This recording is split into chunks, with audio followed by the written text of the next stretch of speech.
ધાનેરાના શેરપુર વિસ્તારમાં 4 માસથી સ્થાનિકો પીવાના પાણી સાથે ગટરનું પાણી પી રહ્યા છે। સ્થાનિકોએ ખુલ્લી ચેલેન્જ આપી છે કે અમે જે પાણી પી રહ્યા છીએ એ પાલિકાના કર્મચારીઓ પીને બતાવે। એવા આક્રોશ સાથે પાલિકા વિરુદ્ધ સૂત્રોચ્ચાર કરીને વિરોધ દર્શાવ્યો છે।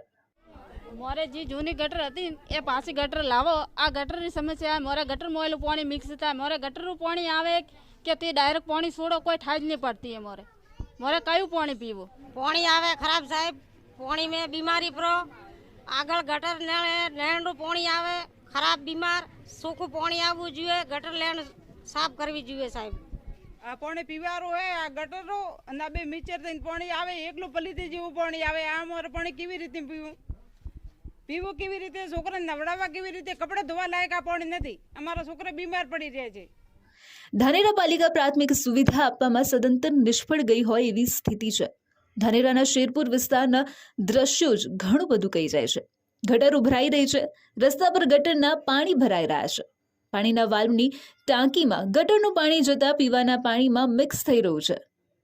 પરિણામે અનેક ઘરમાં બાળકો સાથે મોટા લોકો પણ રોગચાળાના ભરડામાં છે। રસ્તા પર ગટરના પાણીથી થતા મચ્છર રોગચાળામાં વધારો કરી રહ્યા છે। 4 માસથી સ્થાનિકોએ અનેક વાર લેખિત અને મૌખિક રજૂઆત કરી હોવા છતાં પણ સમસ્યા ઠેરની ઠેર જોવાથી સ્થાનિકોએ પાલિકા વિરુદ્ધ સૂત્રોચ્ચાર કર્યો હતો। રજૂઆત બાદ પાલિકા ફોટા પાડીને જાય છે પણ સમસ્યાનો કોઈ જ ઉકેલ નથી, નક્કર કાર્યવાહી નથી। સ્થાનિકોમાં સૂર પણ એવો ઉઠ્યો છે કે હાલના દ્રશ્યો પરથી પાલિકા એક્શનમાં નહીં આવે તો આ વિસ્તાર રોગચાળામાં ભરાઈ જાય એવી સ્થિતિ છે। ભાજપ કોંગ્રેસના આગેવાનો અને પાલિકા તંત્રને આ વિસ્તારની દશા અને દિશા ન દેખાતા સ્થાનિકો આકરા પાણીએ છે। સ્થાનિકોએ મીડિયામાં ખુલ્લો પડકાર ફેંક્યો છે કે અમે જે પાણી પીએ છીએ એ પાણી પાલિકાના કર્મચારીઓ પી ન બતાવે। ની અંદર એટલી ગંદકી આવે છે કે લોકો એ પાણી સૂંઘવા તૈયાર નથી। પીવાની તો વાત દૂર રહી। હવે મને તો ખબર જ નથી પડતી કે પાણી પીવાનું છે કે ગટરનું છે। હવે બંને પાણી મિક્સ થઈને આવે છે। લોકો બહુ હેરાન થાય છે। વારંવાર નગરપાલિકામાં રજૂઆત કરે છે।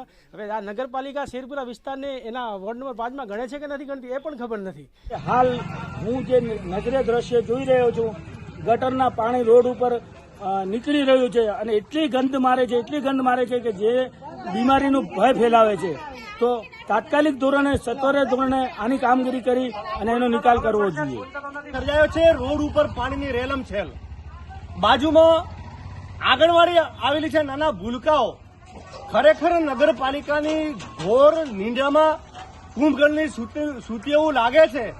ધાનેરા નગરપાલિકાના જવાબદાર અધિકારીઓને માત્ર ને માત્ર કમિશન કેમ મળે છે એમાં રસ છે, એમને કામમાં રસ નથી। જો કામમાં રસ હોય તો આ સમસ્યા ન હોય। આપ જોઈ શકો છો ધોળા દિવસે ખરાબ બપોરે ને ઉનાળામાં આજે રોડ ઉપર પાણી રેલમછેલ થઈ રહ્યું છે।